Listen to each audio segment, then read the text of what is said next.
Obe bari aha mukoro gwo kurundana sente zo kwombeka ekizimbe ky'Ebibiina 3 ah'Ishomereri abazire batakire ministry y'ebyobwegyese okubateeraho oburyo obw'okusherura transforma y'Ishomereri eyabulizamisho.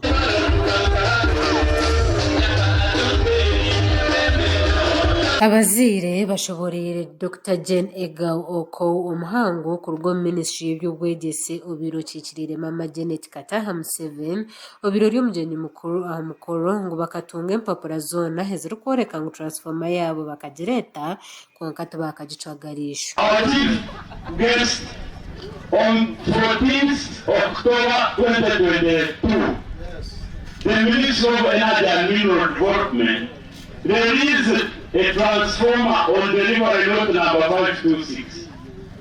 But to date, it has not been delivered nor installed at school to serve the intended purpose. I request you very honestly to take our request for a follow-up on this abstemious missing generator. This transformer. Orumukuru w'entebe ya Katana habwa district Didastabaro ahamzengu transformeji ekakirwa Omunyishengyero wa Kashari South Honorable Nathan Itungo konka kurwa umwaka gw'2022 tekahikaga y'ishomero. Transformer bakagererizinga bagihereza member wa parliament wa Kashari South. Kandi hadi n'ushebere abazire aba bakwatanise na mukuru w'ishomero bashoborera ko butagira amashanyarazi hamwe n'ebizimbe bice cyumbagiza obuherezo mu ishomereri. This vacuum and broke into the computer lab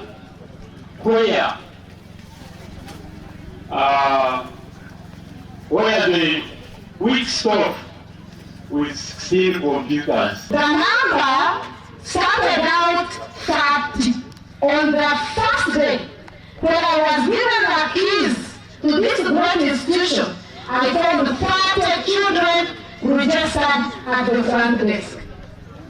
Of the 30, about 20 did not come. Omunyishengyero wa district G Honorable Margaret ayebarerwe byambu ashoborera ko arukuza kugamba n'Omunyishengyero mugenzi we kumanya uko bya transforma byagenzire. Kuriya ekaba released konka ishomero tekashireho.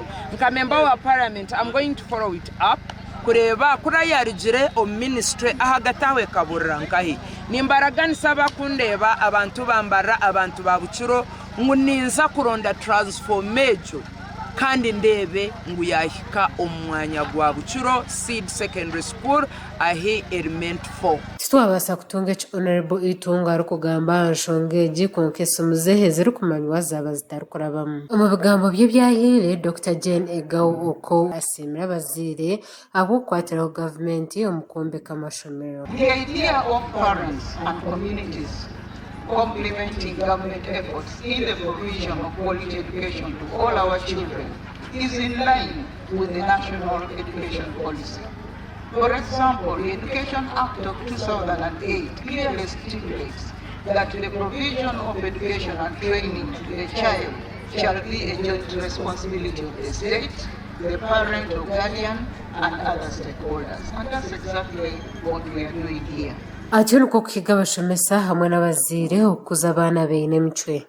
Shall be sorted out because this financial year the ministry has received resources to recruit teachers and we should be able to fill some of the gaps that exist in our secondary school. Bucuro Seed Secondary School ekatandika omwaka gw'2022 na n'abana bake konko bwahateye n'abana rukaganshanje na batano ekiretire ebizimbe byafunda kandi eki nicyo kigemesereze n'abazire okutaho uburyoho bw'okombeka ekizimbe kindi. Aha mukoro gwo miliyoni 3 za sente nizo zirundinwe.